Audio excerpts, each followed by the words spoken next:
Hello, hello. Long time no see. Sorry.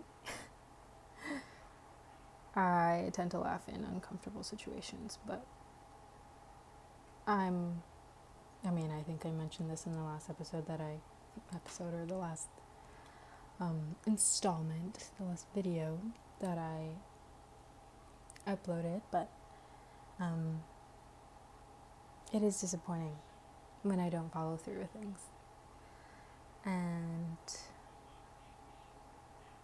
yeah, it's a journey to kind of figure that out. I think part of it might be based in fear or perfectionism, but that's not really the topic that I wanted to talk about today. I just came from my dance class and we did an exercise, an hour-long exercise where no talking was involved. So the rules were no talking, be nice, and keep moving at all times. And we were just in a space together with the rest of my class, and we just played. Basically, it really reminded me of childhood and recess and playing with no words at all, just communicating with our energy, with our body. And I noticed that I tend to be kind of a wanderer in these social spaces. I think it's hard to take initiative sometimes, and it can be rooted in a weakened sense of self. At least that's what I think. And that's kind of how I sometimes experience the world, of being unsure, not feeling safe to take up space, perhaps, or being scared of being seen in that way. So that's just something I was thinking about today. But it's really interesting how I like to perform. I do like to perform. I like to perform on my own terms, but I love it. I love playing a character. And yet that doesn't translate into my day-to-day. So it's very curious. And there is I feel some sense of, the simplest way I can put it is sadness, or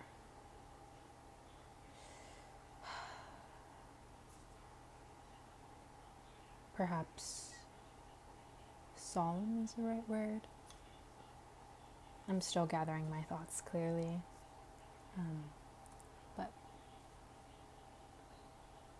it feels a bit sad. I think the main thing that I wanted to talk about is grieving all the versions that you could have been, were it not for the mistakes that you made, were it not for the circumstances that you were in, were it not for your lack of knowledge, for your lack of support, were it not for a weakened sense of self. And I know that it's not always the healthiest to be looking in the past and looking at where things went wrong and, things like that. I'm not coming to this reflection with that mindset or that perspective, but it is something that came up today while I was walking back home. I was thinking about that because I associated the activity with childhood. We were playing, we were chasing each other, we were dancing, we were creating music. No words involved, but it just came out from within us. I think that sense of connection, or that longing for connection, is something that is intrinsic within all of us, and it's really unfortunate that our world just is insistent on the erasure of our inner child. Not even the erasure, but the destruction of it. So that's a whole nother thing. But because I had that association with childhood, then I was thinking, upbringing, and then what child could I have been were it not for the circumstances under which I was raised? What person would I have been now? Kind of mourning. I don't know why my nose is running. Sorry, that's a bit unprofessional. I don't care. I'm mourning the versions that could have been. And the way that I'm kind of reappraising this thought, or trying to shift it into a thought that is more productive, not in a product sense, not in a I don't know, not in instrumental sense, not like that, but like healthier, the way that I'm trying to make this thought process feel more comforting or uplifting is kind of taking from the Stoics. Stoicism has made, I don't exactly remember how it made its way into my life, but it's been for a couple of years, actually several years, since before 2020 or around then, and it's a practice that I have to return to again and again, and I'll have little reminders of it here and there. I don't know why I'm mentioning that, but let me backtrack into what I really want to say.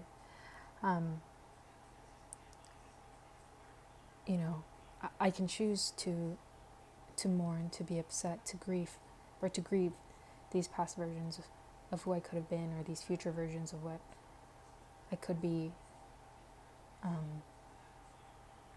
and I could choose to leave it there. I think that would be mostly damaging to the spirit. I think that, we have the saying, comparison is the thief of joy, right? And that comparison can be between you and past selves, or you and selves that could have been. Is kind of what I'm getting at. So if you stop that line of thought there, it can get pretty dark, pretty messy, really fast. And those dark feelings were beginning to brew on my walk back home, until I made the active decision to say, hey, I can grieve them. I can most definitely mourn them, and imagine what could have happened, the person I could have been, had I not grown up under certain circumstances, right? But this is who I am now, and I can choose to honor those past versions, those versions that could have been, by taking action in my day, in my life, that mirror or resemble those realities. I can still become that person, that artist, or that teacher, or that politician. I actually don't want to be a politician, don't quote me on that. But those people, those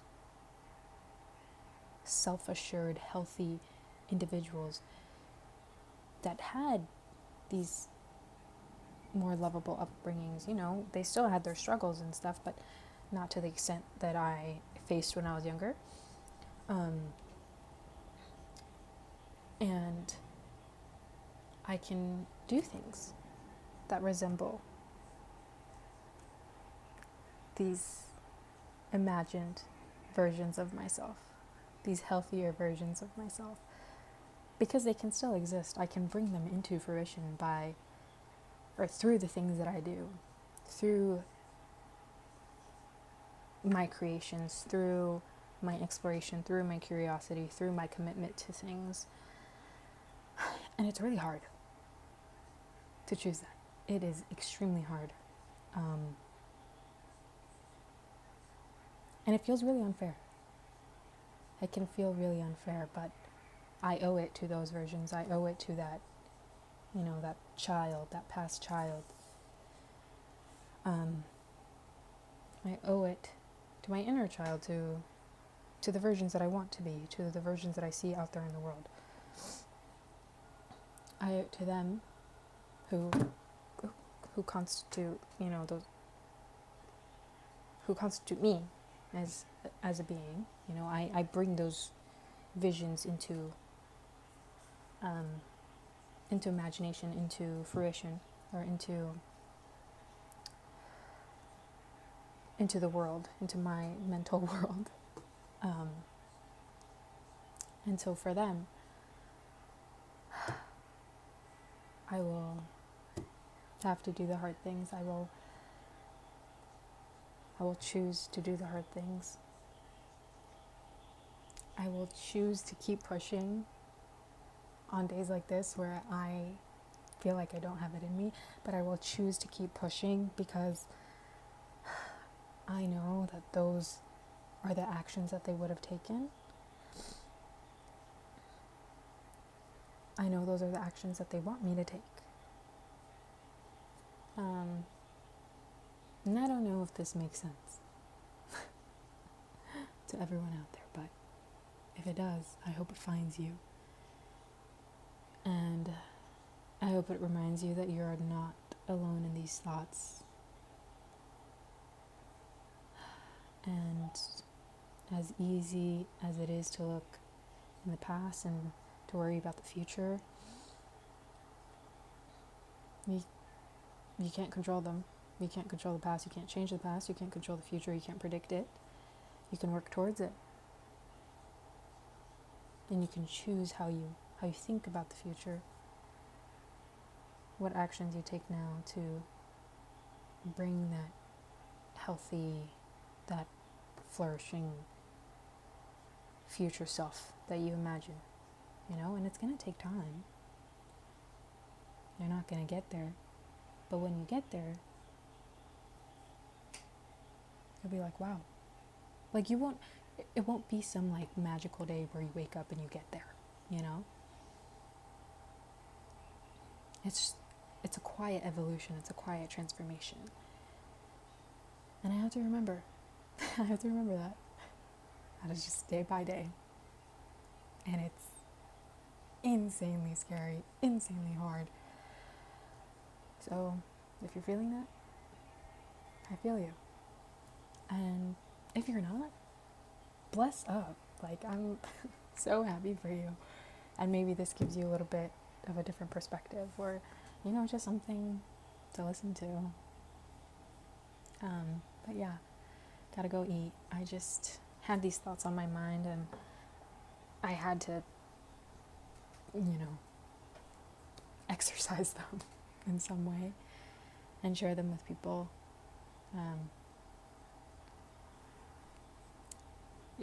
I guess I could be sharing this with real people around me, but that's actually another thing that I would love to expand on in a different video. But I think in my first video I kind of mentioned the comfort or the safety of anonymity, or being like this abstract, or being this, like, not a different person, but it's kind of isolated. It's away from all of the already imposed or like misconceived beliefs that people currently have about me. And so this is kind of my way of finding my people, at least online. And finding my people IRL is a bit of a different process. And I think that one takes time, but I think this one can be forged through anonymity, or at least through a more secretive identity, even though there are people who I've like shared my channel with who know me. But it was just like the initial first step was like very scary to do it around people who already know me. Anyway, there's so many side tangents. Hopefully I made sense. And sending much love, much peace. You got this. Take it one day at a time. And do it for the best version of yourself. You know, take actions that the best version of you would want you to take, or that they would take. You know, take actions that your younger self would have loved to take on. You know, keep that imagination, keep that energy, keep that lightheartedness, and also take that discipline and resilience from your future self and bring it in to your present being. I think those are the words that I want to end with. But anyway, love you lots, and see you in the next one, which I hope will be soon. I will strive to make sure that it's soon. So I guess that would mean tomorrow. Or at least check in like every couple of days. Consistency is something that I'm working on, clearly. But yeah, anyway, I'll stop it here. Bye.